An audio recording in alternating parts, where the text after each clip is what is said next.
Hello, my dear and wonderful crystal lovers. Welcome and welcome back to the channel. If you are new around here, I'm AM and I have a company called AVIUVI where you can find the most beautiful and ethically sourced crystals from all over the world. But today we're at the plant house. We are here in our hometown, and this is where we come to recharge, to realign ourselves with nature. It's autumn, and that means that it is the busiest time of the year for me. It has always been like that, but especially now that I have a business, and for the last how many years that I've had businesses, of course the autumn and winter is super busy right up until the winter solstice. So I know from experience that it's really important for me to stay focused, to stay connected, to stay grounded. And one of the ways that I do that is by connecting with nature. We come here because there's a lot of nature here around us. We have the beach, we have the woods, we have the garden. Whereas in Copenhagen, it's a lot more about culture, which I love too, of course. But I found through experience that I kind of need a good balance between the two.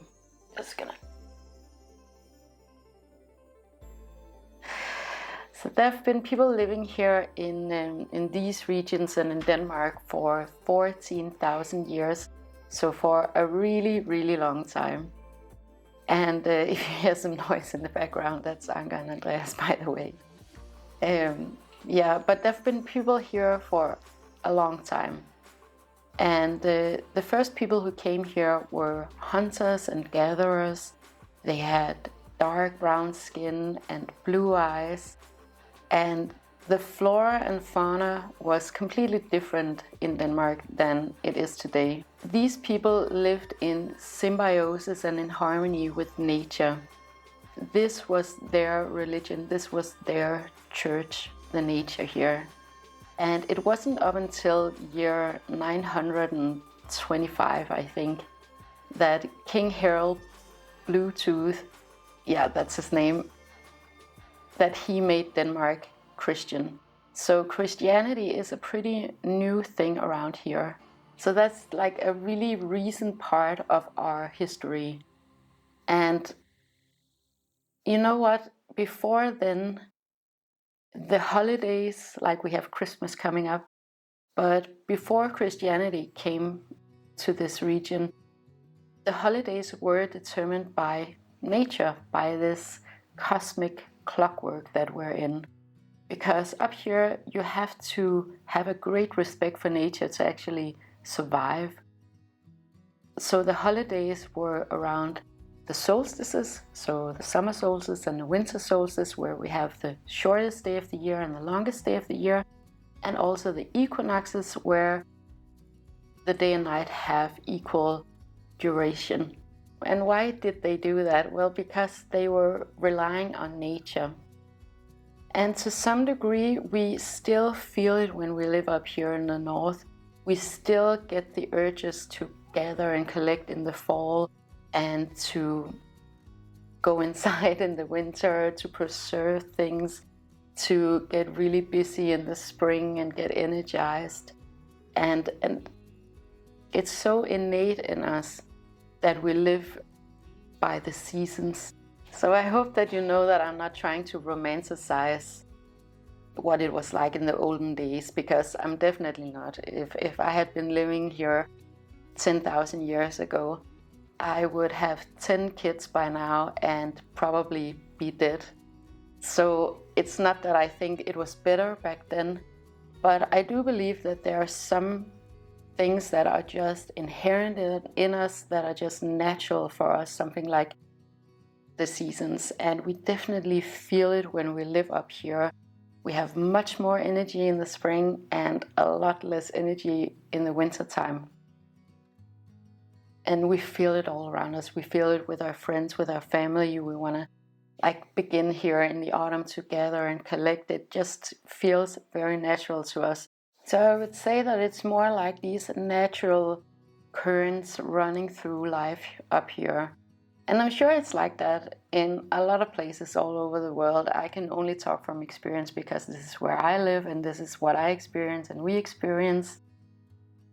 But in my personal experience, I feel like if I tap into this natural current of nature, everything flows a lot more smoothly.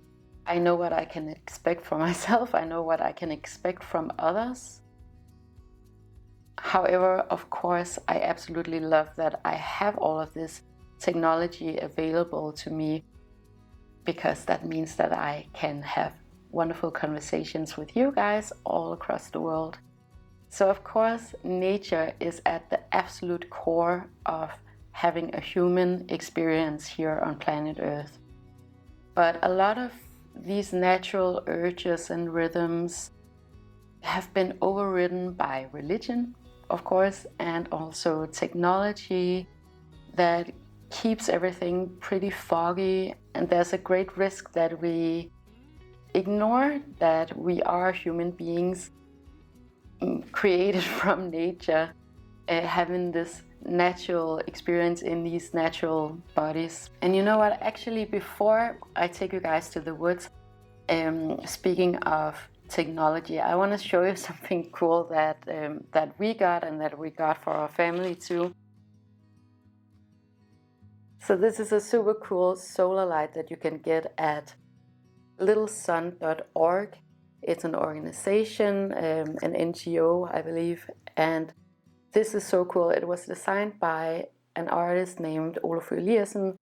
You have the solar panel here on the back, and you have this cool little light. I think this one is called Diamond, I think, but it has a really strong and bright light.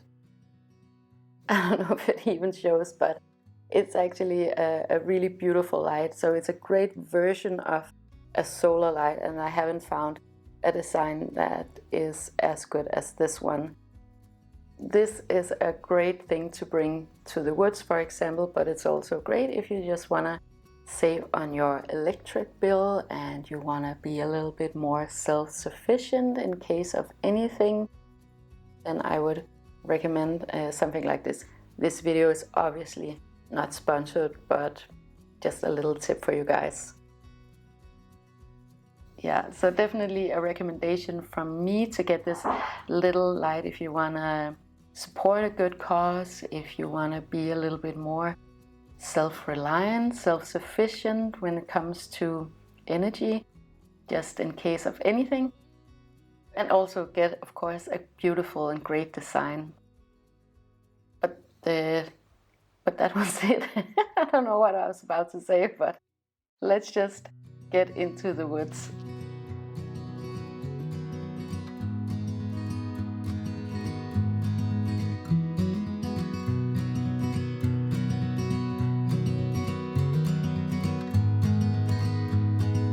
So what do we have in store for this autumn and winter?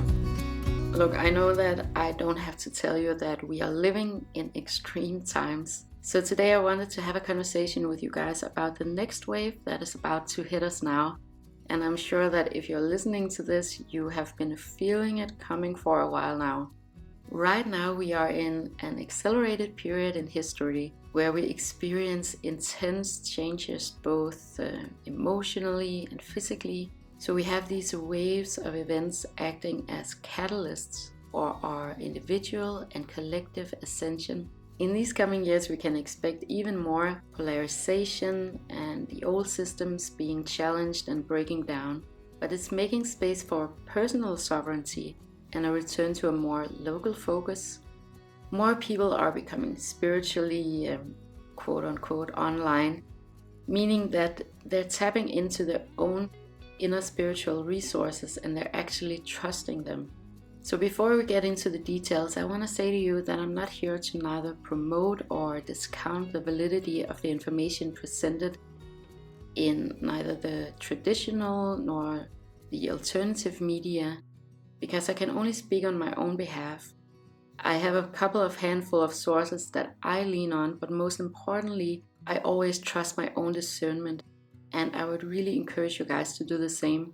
So if anything that I say resonates with you, that is great, but if it's not, it's absolutely fine too. There are a few themes that I see emerging in the horizon, and I'm just going to tell you a little bit about it. The first one is, of course, a return to nature. This might seem totally obvious, but you know what? Actually, it is a very disruptive and a fundamental shift collectively. We're not going to return to the lifestyle of the past, but re-entering into nature with a new, elevated understanding and respect for the intelligence of nature. We heal and we fine-tune and we recalibrate through nature. Realignment of values happens naturally when we connect with nature. That means that we are completely altering our choices in ways that we haven't done before.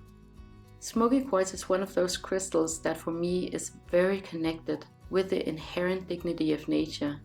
I found it to be such a great crystal for inspiring a grounded and slow-paced and patient approach.